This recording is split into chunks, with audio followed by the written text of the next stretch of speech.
دبابة بشرية غنية جابها الزمالك منين؟ أنا مش عارف. أجوجو جالكم، يلا خبوا عيالكم.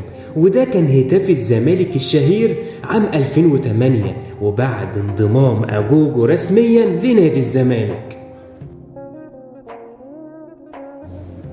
جاء إعلان رئيس الزمالك في ذلك الوقت ممدوح عباس حينئذ إن التعاقد مع جونيور أجوجو مهاجم منتخب غانا ونادي نوتنجهام سيتي الإنجليزي بمثابة مفاجأة قوية جدا لجماهير مصر عموما ونادي الزمالك.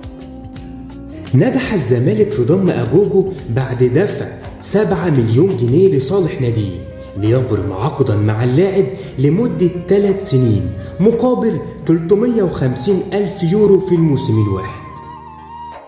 ما ظهرش المهاجم الدولي الفاز أجوجو بالمستوى الفني المنتظر. أجوجو شارك في 16 ماتش، سجل خلالهما 4 أهداف فقط وصنع 1. وتعرض أجوجو لانتقادات قوية جدا من جماهير الزمالك ووسائل الإعلام المختلفة، وده بسبب تراجع مستواه. ومش بس كده، نال ممدوح عباس رئيس الزمالك برضه انتقادات شديدة جدا، اتهموه انه جاب الصفقة للزمالك بغرض الإعلامي فقط، وده لأنه كان داخل على انتخابات فحب يظهر قصاد الملايين من جمهور الزمالك بصفقة تقيلة زي صفقة أجوجو.